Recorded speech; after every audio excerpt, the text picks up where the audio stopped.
আপনাদের মধ্যে অনেকেই আমাকে একটি কোশ্চেন করেছেন যে দাদা আমাদের বাইন্যান্স অ্যাকাউন্ট ভেরিফাই হচ্ছে না। তো আজকে ভিডিওতে এর সমাধান আমি আপনাদের দেবো।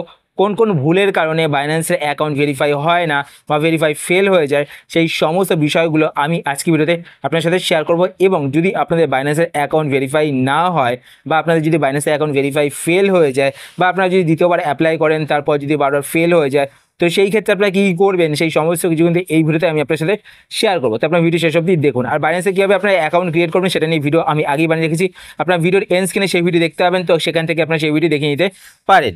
তো আজকে ভিডিওতে আমি শুধুমাত্র আপনাদের সমাধান দেবো, ঠিক আছে। তো দেখুন, যদি আপনাদের বাইন্যান্সে অ্যাকাউন্ট ভেরিফিকেশন ফেল হয়ে যায় বা 3-4 দিন ধরে ধরুন আপনাদের ভেরিফিকেশন ওয়েটিং লিস্টে রয়েছে, তো সেই ক্ষেত্রে আপনার প্রথমত কী করবেন, আপনাদের বাইন্যান্স অ্যাকাউন্টটিকে ডিলিট করবেন, ঠিক আছে। তো বাইন্যান্স অ্যাকাউন্ট কীভাবে আপনার ডিলিট করবেন, তো আপনার বাইন্যান্স অ্যাপ্লিকেশনটি ওপেন করবেন।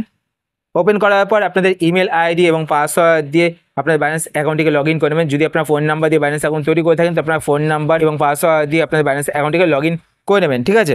তো লগ ইন করার পরে এবার আপনার বাঁ দিকে ওপরে এইখানে বাইন্যান্সের লোগোটিতে ক্লিক করবেন। ক্লিক করার পর এবার আপনারা এইখানে আপনাদের user ID and user name দেখতে পাবেন। তো দেখতে পাচ্ছেন আমার কিন্তু অ্যাকাউন্ট ভেরিফাইড, তো এখানে ভেরিফাই লেখা শো হচ্ছে। তো এখানে আপনাদের কিন্তু ফেল্ড শো করবে বা এখানে ওয়েটিং শো করবে, ঠিক আছে, যেটাই আপনাদের শো করবে তো আপনি এখানে দেখতে পাবেন সেটা। তো আপনারা এখানে আপনাদের ইউজার আইডি ইউজার নেমে ক্লিক করবেন। ক্লিক করার পরে এবার আপনার নিচের দিকে আসবেন, নিচের দিকে আসার পরে এখানে দেখতে পাচ্ছেন সিকিউরিটি, তো আপনার সিকিউরিটি অপশানটিতে ক্লিক করবেন। সিকিউরিটি অপশানে ক্লিক করার পর এবার আপনার নিচের দিকে চলে আসবেন। নিচের দিকে আসার পরে এখানে দেখতে পাচ্ছেন ম্যানেজ অ্যাকাউন্ট, তো আপনার ম্যানেজ অ্যাকাউন্টে ক্লিক করবেন। ম্যানেজ অ্যাকাউন্টে ক্লিক করার পরে এখানে দেখতে পাচ্ছেন ডিলিট অ্যাকাউন্ট, তো আপনি ডিলিট অ্যাকাউন্টে ক্লিক করবেন। ডিলিট অ্যাকাউন্টে ক্লিক করার পরে এখান থেকে একটি রিজন সিলেক্ট করবেন, যে রিজনের জন্য আপনারা আপনার বাইন্যান্স অ্যাকাউন্টটিকে ডিলিট করতে চাইছেন। তো আমি নর্মালি একটা রিজন সিলেক্ট করে নিলাম। সিলেক্ট করার পর কন্টিনিউ বাটনে ক্লিক করবেন। কন্টিনিউ ক্লিক করার পর এবার আপনার নিচে এখানে অ্যাকসেপ্ট অ্যান্ড কন্টিনিউতে ক্লিক করবেন। ক্লিক করার পর আপনারা যদি আপনাদের ফোন নাম্বার দিয়ে বাইন্যান্স অ্যাকাউন্ট তৈরি করে থাকেন তো আপনাদের ফোন নাম্বারে একটি ওটিপি যাবে। যদি আপনার ইমেল আইডি দিয়ে বাইন্যান্স অ্যাকাউন্ট তৈরি করে থাকেন তো আপনাদের ইমেল আইডিতে একটি ওটিপি যাবে। তো আপনারা সেই ওটিপিটি বসিয়ে দেবেন, তারপর আপনারা ডিলিট বাটনে ক্লিক করবেন, তো আপনাদের বাইন্যান্স অ্যাকাউন্ট ডিলিট হয়ে যাবে। এইবার আপনারা যখন নতুন করে বাইন্যান্স অ্যাকাউন্ট তৈরি করবেন তো প্রথমত আপনারা যেটা মাথায় রাখবেন, প্রথমত আপনারা আপনাদের ইমেল আইডি দিয়ে বাইন্যান্স অ্যাকাউন্ট তৈরি করবেন, ফোন নাম্বার দিয়ে তৈরি করবেন না। তো ফোন নাম্বার তৈরি করলে আপনাদের অ্যাড্রেস দিতে হবে, তখন কিন্তু একটা প্রবলেম ফেস করতে পারেন, ঠিক আছে। তো আপনার ইমেল আইডি দিয়ে বাইন্যান্স অ্যাকাউন্ট তৈরি করবেন। তৈরি করার পর এবার আপনাদের আইডি প্রুফ দিতে বলবে।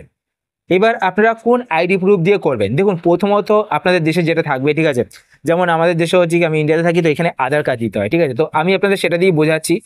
যেমন ইন্ডিয়াতে আধার ওটিপি, ঠিক আছে, আধার ওটিপি বলে প্রথমে একটা অপশান থাকে, সেটার মাধ্যমে করলে আপনাদের কিন্তু যেই সিমটা ভরা থাকবে, মানে আপনাদের সেই আইডি প্রুফের সাথে যেই নাম্বারটা লিঙ্ক করা থাকবে সেই নাম্বারটা কিন্তু আপনাদের ফোনে থাকতে হবে, ঠিক আছে, মানে সেই সিমটি কিন্তু আপনাদের ফোনে থাকতে হবে এবং সেই সিমে কিন্তু আপনাদের ব্যালেন্সও থাকতে হবে। সেই ব্যালেন্সের মাধ্যমে কিন্তু আপনাদের সিম থেকে মানে আপনাদের ফোন থেকে কিন্তু সেই নাম্বার থেকে বাইন্যান্সে কিন্তু একটি মেসেজ সেন্ড হবে, ঠিক আছে, বাইন্যান্স অ্যাপের মাধ্যমে মেসেজটি সেন্ড হবে, তারপরে কিন্তু আপনাদের আইডি প্রুফটি কনফার্ম হবে। তো আপনারা যদি ওটিপির মাধ্যমে করেন তাহলে আপনাদের আইডি প্রুফের নাম্বারটি দিতে হবে। নাম্বার দেওয়ার পরে এবার আপনাদের আইডির সাথে যেই ফোন নাম্বারটি ভেরিফাই করা রয়েছে সেই ফোন নাম্বারে একটি ওটিপি যাবে। তো আপনারা ওটিপিটি বসিয়ে দেবেন। ওটিপি বসানোর পর কন্টিনিউ বাটনে ক্লিক করবেন। কন্টিনিউ বাটনে ক্লিক করার পর আপনাদের কিন্তু বাইন্যান্স অ্যাপ থেকে একটি মেসেজ সেন্ড হবে, সেটা আপনারা বুঝতে পারবেন না কিন্তু সেন্ড হবে। এবার যদি আপনাদের নাম্বারে যদি এসএমএস ব্যালেন্স না থাকে বা আপনাদের রিচার্জ যদি না থাকে তাহলে কিন্তু মেসেজ সেন্ড হবে না, আর ওখানে কিন্তু আপনারা আটকে যাবেন, আপনাদের অ্যাকাউন্ট কিন্তু ভেরিফাই হবে না। তাই অবশ্যই কিন্তু আপনারা আপনাদের নাম্বারে কিন্তু ব্যালেন্স রিচার্জ করে রাখবেন। তো প্রথমে এটা মাথায় রাখতে হবে, আপনাদের ফোন নাম্বারে ব্যালেন্স রাখতে হবে। এবার কি করবেন, আপনারা যদি আপনার ওটিপির মাধ্যমে করেন তো আপনাদের কাছে নেক্সট হচ্ছে আধার কার্ড নাম্বার চাইবে। তো আপনার আধার কার্ড নাম্বার দিয়ে দেবেন, দেওয়ার পর কন্টিনিউ বাটনে ক্লিক করবেন, তো আপনাদের অ্যাকাউন্টটি কিন্তু সাথে সাথে ভেরিফাই হয়ে যাবে। যদি আপনার ওটিপির মাধ্যমে করেন, ঠিক আছে, তাহলে কিন্তু আপনাদের অ্যাকাউন্টের সাথে সাথেই ভেরিফাই হয়ে যাবে, একটু লেট হবে না, আপনাদের অ্যাকাউন্ট কিন্তু সাথে সাথেই ভেরিফাই হয়ে যাবে।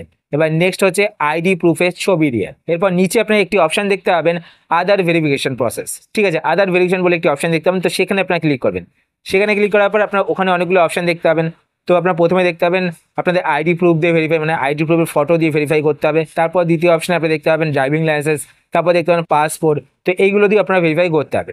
তো আমি আপনাদের আইডি প্রুফের যে ভেরিফিকেশনটা রয়েছে সেটা বলছি। তো আপনারা যদি আইডি প্রুফের ছবি দিয়ে ভেরিফিকেশন করতে চান তো আপনারা কী করবেন, প্রথমত আপনাদের আইডি প্রুফের পরিষ্কার ক্লিয়ার ছবি কিন্তু তুলে রাখবেন। আর ছবিটা আপনারা কীভাবে তুলবেন, ছবিটা ধরুন আপনাদের আইডি প্রুফটা এরকম সাইজের, ঠিক আছে, তো আপনার আইডি প্রুফটাকে এইভাবে রাখবেন, রাখার পর আপনার ছবিটা তুলবেন আর আপনাদের ফ্ল্যাশ লাইটটা অন করে নেবেন যাতে ছবিতে সমস্ত কিছু ক্লিয়ার বোঝা যায়, ঠিক আছে। তো ছবিটা আপনারা তুললেন, তোলার পর আপনারা কিন্তু দুপাশের ছবি তুলবেন, ঠিক আছে, মানে দু পিঠের ছবি কিন্তু আপনারা তুলবেন। Front side and back side, যদি আপনাদের ব্যাক সাইডও আপনাদের ইনফরমেশন থাকে তো আপনার ব্যাক সাইডের যে ছবি রয়েছে সেটাও কিন্তু তুলতে হবে। তো আপনারা তুলবেন, তোলার পর আপনাদের ছবিটাকে ক্রপ করবেন, মানে যেটুকু জায়গা দরকার সেটুকু জায়গা কিন্তু ক্রপ করবেন, নইলে কিন্তু 10 MBর মধ্যে আপনাদের ছবি আসবে না। অবশ্যই এটা আপনার মাথায় রাখবেন, 10 MBর মধ্যে কিন্তু ছবি হতে হবে, ঠিক আছে। তো আপনারা ক্রপ করে নেবেন, ছবিটা করার পর আপনারা দুটো ছবিকেই আপলোড করে দেবেন। দুটো অপশন আপনারা ওখানে দেখতে পাবেন, এক তো আপনারা লাইভ ছবি তুলে আপলোড করতে পারবেন, দ্বিতীয়ত আপনারা ছবিটাকে আপলোড করে করতে পারবেন, ঠিক আছে। তো আপনারা লাইভ যে ছবিটা তুলে তো সেটা সিলেক্ট করবেন না, আমি বলবো যে আপলোড করে, ঠিক আছে। এক্সিস্টিং ফটোস দেখতে পাবেন, আপলোড এক্সিস্টিং ফটোস, তো আপনারা ওখানে ক্লিক করবেন, ওখানে ক্লিক করে আপলোড করে দেবেন ছবিটাকে, ঠিক আছে। তো আপলোড করার পর এবার নেক্সট প্রসেস হচ্ছে আপনাদের ফেস ভেরিফিকেশন। তো আপনাদের যখন ফেস ভেরিফিকেশন হবে, এইখানেও আপনারা অনেকে আটকে যান, ঠিক আছে। যখন আপনাদের ফেস ভেরিফিকেশন হবে তো ওখানে দেখুন আপনাদের বলা হবে যে আপনাদের যে ফেসটা রয়েছে ফেসটাকে কীভাবে মুভমেন্ট করতে হবে। তার আগে একটা জিনিস আপনারা দেখবেন যে ওখানে যখন আপনারা কন্টিনিউ বাটনে ক্লিক করবেন তো আপনাদের দুটো অপশন দেখতে পাবেন, অ্যালাউ অ্যান্ড ডিনাই, ঠিক আছে, ডিনাই অ্যান্ড অ্যালাউ। তো আপনারা সবসময় কিন্তু অ্যালাউ বাটনে ক্লিক করবেন, আপনাদের ক্যামেরার পারমিশন চাইছে, ঠিক আছে। যদি আপনারা ডিনাই বাটনে ক্লিক করেন তো আপনাদের ফোনের ক্যামেরাই কিন্তু অন হবে না। তো বাইন্যান্স অ্যাপ্লিকেশনে কিন্তু আপনাদের ক্যামেরার পারমিশন দিতে হবে, তার জন্য আপনাদের অ্যালাউ বাটনে ক্লিক করতে হবে, ঠিক আছে। আর যদি আপনাদের প্রবলেম হয়, ঠিক আছে, তো আমি আপনাদের বলবো আপনারা বাইন্যান্স অ্যাপ্লিকেশনটিকে একবার ক্লিয়ার ক্যাশে করে নেবেন, ঠিক আছে। তো আপনারা বাইন্যান্স অ্যাপ্লিকেশনটিকে এভাবে চাপ দিয়ে ধরে রাখবেন, ধরে রাখার পর এটা আপনারা প্রথমেই করবেন, অ্যাকাউন্ট ডিলিট করার পরই করবেন। তো আপনারা অ্যাপ ইনফোতে যাবেন, অ্যাপ ইনফোতে ক্লিক করার পরে এখানে আপনি একটি অপশন দেখতে পাবেন স্টোরেজ ইউজ, আপনারা স্টোরেজ ইউজে ক্লিক করবেন। ক্লিক করার পরে এখানে দেখতে পাবেন ক্লিয়ার ডাটা, ঠিক আছে। তো আপনার ক্লিয়ার ডাটাতে ক্লিক করে সমস্ত ডাটা ক্লিয়ার করে দেবেন। তো আমি এখন ক্লিয়ার করছি না, ঠিক আছে, তো আমি আপনাদের দেখিয়ে দিলাম সেটা। তো ক্লিয়ার করার পর এবার নেক্সট আপনারা কী করবেন, তো আমি আপনাদের বলিলাম যে আপনারা নতুন করে অ্যাকাউন্ট ক্রিয়েট করবেন, তারপর যা যা করতে হবে আমি আপনাদের বলিলাম। এবার আসছে হচ্ছে গিয়ে ক্যামেরা, যখন আপনার পারমিশন দেবেন, পারমিশন দেওয়ার পর এবার আপনার ফেসটাকে কীভাবে মুভমেন্ট করবেন। তো আপনারা কী করবেন, আপনাদের ফেসটাকে একবার এরকমভাবে ওপর নিচ করবেন, ডাইনে বায়ে করবেন, আপনার চোখটা একবার ব্লিঙ্ক করবেন, আর মাউথটাকে আপনারা এইভাবে নাড়াবেন, ঠিক আছে। না নাড়লে কিন্তু সেটা ভেরিফাই হবে না। যখন দেখবেন নাড়াবেন মাউথটা তখনই দেখবেন যে ভেরিফাই কিন্তু হয়ে যাবে, মানে আপনার ফেস ভেরিফিকেশন কিন্তু কমপ্লিট হয়ে যাবে। তারপর আপনাদের কাছে প্যান কার্ড নাম্বার চাইবে, তো আপনারা আপনাদের প্যান কার্ড নাম্বার দিয়ে দেবেন, দিলেই কিন্তু আপনাদের আইডি ভেরিফিকেশনের জন্য চলে যাবে। আর ভেরিফিকেশন আমার 20 মিনিটের মধ্যে হয়ে গেছিলো, তো আপনাদের কত মিনিট লাগবে আমি জানি না, একদিন সময় নেয়, একদিনের মধ্যে ভেরিফিকেশন হয়ে যায়। তো এইভাবে যদি আপনারা বাইন্যান্সে অ্যাকাউন্ট করেন তাহলে আপনারা দেখবেন যে আপনাদের অ্যাকাউন্ট কিন্তু ভেরিফাই হয়ে যাবে। আশা করছি আজকে ভিডিও আপনাদের হেল্পফুল হয়েছে। যদি হেল্পফুল হয়ে থাকে তাহলে অবশ্যই লাইক করে দেবেন, আর আপনারা যদি এই চ্যানেলে নতুন হয়ে থাকেন তো চ্যানেলকে সাবস্ক্রাইব করে পাশে বেল আইকনটি কল করে রাখবেন এরকম নতুন নতুন ইন্টারেস্টিং ভিডিও নোটিফিকেশন পেতে। আর আপনার যদি কোনো কোশ্চেন থেকে থাকে সেটা আপনারা কমেন্ট করে জানাতে পারেন, আমি তাই রিপ্লাই করবো, সেটা নিয়ে ভিডিও বানানোর চেষ্টা করবো। আর যদি আপনার ফেসবুক পেজ থেকে ভিডিও দেখেন পেজটাকে লাইক এবং ফলো করে পেজের সাথে অবশ্যই থাকবেন। তো আজকের মধ্যে এই পর্যন্তই, আবার দেখা হবে আপনার সাথে নতুন একটি ভিডিওতে। তো টাটা, সবাই ভালো থাকবেন।